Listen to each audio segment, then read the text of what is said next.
هذه الليلة مختلفة جدا. الآن بدأ الرد الإيراني على ما يبدو هناك سقوط لصواريخ في تل أبيب. أحاول أن أعرف نتيجة هذه العملية، سقوط عدد من الصواريخ على ما يبدو طيب زياد، في وسط إسرائيل، شظايا صواريخ. هذا ما كنت أريد أن أسأل عنه. هل يمكن أن تذكر لنا وللمشاهدين، دعني أنوه بداية بأننا الآن نتابع على الهواء مباشرة هذه الصور الخاصة بالعربية من حيفا. أيضا هناك عمليات اعتراض لصواريخ. زياد، هل بإمكانك أن تشرح لنا المواقع التي ضربتها الصواريخ؟ أين يتم اعتراضها؟ وهل هناك أي أنباء عن إصابات سجلت حتى الساعة؟ حاليا التركيز الأساسي على ما يبدو في الضربة الإيرانية كانت تل أبيب ووسط إسرائيل، منطقة جوش دان ككل، وهي المنطقة الحيوية أكثر في إسرائيل، فيها الكثير من المؤسسات الأمنية والوزارات والمؤسسات الاقتصادية الهامة، وبالتالي لم يكن مستبعدا أبدا، كان متوقعا حتى أن يكون الاستهداف في تل أبيب. وقلنا منذ ساعات الصباح أن إيران قد تختار ساعات الليل تحديدا، لأنه في ساعات الليل يمكن للصور أن تكون وقعها أكبر وأكثر تأثيرا إذا كانت انفجارات كما حدث. على ما يبدو بأن عددا من الصواريخ سقط. حاليا ليس لدينا معلومات عينية حول النتائج لهذا الموضوع. طبعا الاستهداف كان لمنطقة مطار تل أبيب ومنطقة تل أبيب بشكل خاص. زياد، سنتركك قليلا لتستطيع أن تجمع مزيد من المعلومات والمعطيات حول النقاط التي استهدفت، وأيضا إذا ما كان هناك إصابات. سأعود إليك بعد قليل. زياد حلبي، شكرا لك. مشاهدينا، سنبقي هذه الصورة على تل أبيب حيث نتابع هذه الصور المباشرة. الدخان يتصاعد نتيجة عملية اعتراض إسرائيلية لعدد كبير من الصواريخ الإيرانية التي أطلقت على الداخل الإسرائيلي، على تل أبيب تحديدا بمواقع عدة. وهنا يمكن القول بأنه منذ دقائق بدأ الرد الإيراني على العملية الأمنية الأوسع والأشمل التي قامت بها إسرائيل داخل إيران في طبعا خلال ساعات الليل والصباح الأولى، والتي بقيت ما زالت مستمرة حتى الساعة في الداخل الإيراني. سينضم إلي الآن في الاستوديو مسعود الفك، المختص في شؤون إيران وآسيا الوسطى في شبكة العربية للأخبار. أهلا وسهلا بك أستاذ مسعود.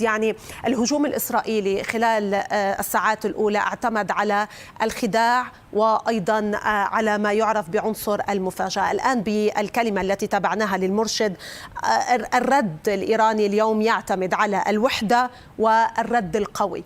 هل المعادلة الإيرانية ممكن أن تفي بغرض المعادلة الإسرائيلية التي أوقعت خسائر كبيرة بالداخل الإيراني؟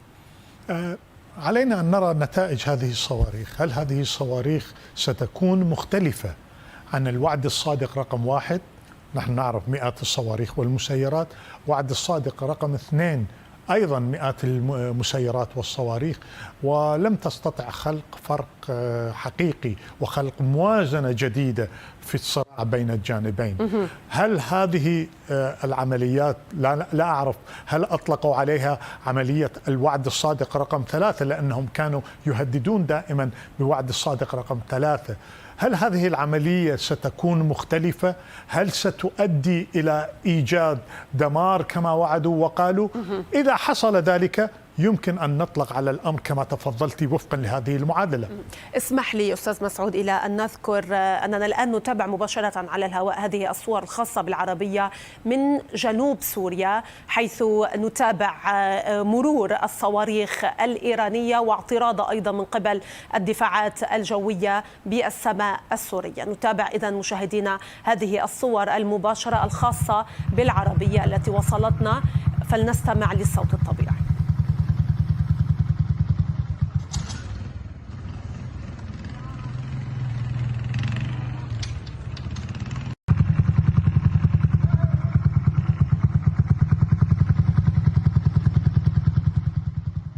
إذا مشاهدينا نعود لهذه الصور المباشرة من تل أبيب. ما زلنا نتابع الرد الإيراني على العملية الأمنية الإسرائيلية التي أطلقت في ساعات الصباح الأولى من اليوم. أعود إليك أستاذ مسعود، كنا نتحدث عن الخلل بالموازنة.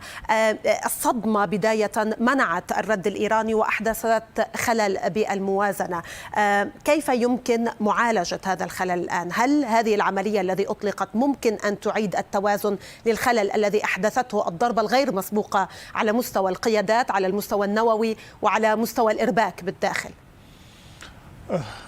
سابق لأوانه أن نحكم على هذا الهجوم. لحد الآن يقال بأنه إيران أطلقت 100 صاروخ. هذه العملية قد تكون مستمرة. أعتقد بأن إيران ستطلق المزيد من الصواريخ. لماذا المزيد من الصواريخ؟ لأن الضربات التي تلقتها كانت ضربات غير مسبوقة.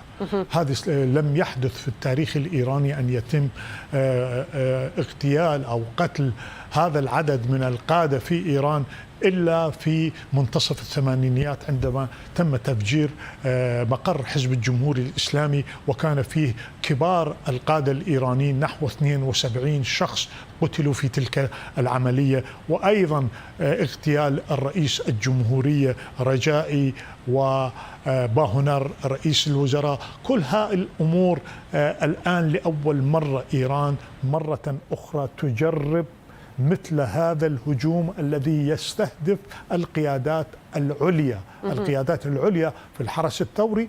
عندما نتحدث عن الحرس الثوري نتحدث عن قوة عسكرية أقتصادية سياسية أمنية. هذا يعني الضربة كانت ضربة نوعية. لذا الرد الإيراني، إيران تحاول أن يكون الرد بمستوى الضربة التي تلقتها، ولكن إمكانيات إيران تنحصر في الصواريخ.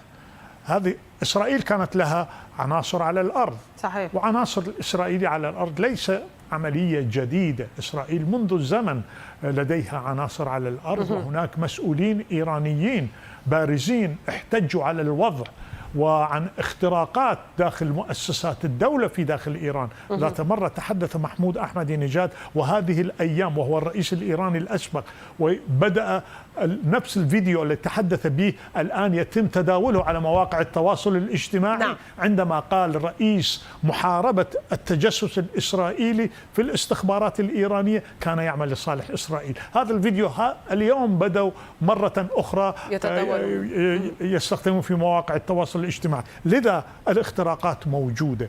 الاختراقات أدت إلى سرقة الوثائق النووية الإيرانية من منشأة ترقزاباد بالقرب من العاصمة الإيرانية طهران. هذه الاختراقات، لذا شاهدنا بأن اليوم الاختراقات أيضا على الأرض. هذه العناصر وعملاء الموساد على الأرض كانوا حاضرين، بالإضافة إلى الهجمات التي قامت بها الطائرات الإسرائيلية. أستاذ مسعود ستبقى معنا، ولكن اسمح لي إلى أن أعود إلى زياد حلبي. زياد، هل لديك أي معطيات جديدة حول الخسائر، إذا ما كان هناك خسائر بالداخل الإسرائيلي، إذا ما كان هناك يعني صواريخ لم يتم اعتراضها، والمناطق التي استهدفت؟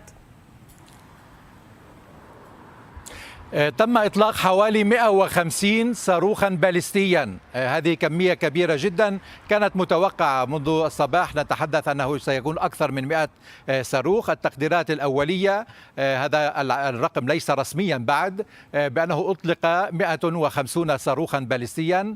جرى اعتراض الغالبية العظمى من هذه الصواريخ، ولكن 7 صواريخ على الأقل أصابت في مناطق داخل تل أبيب ووسط إسرائيل، قريبة من يعني بعض المنشآت الحيوية والاستراتيجية.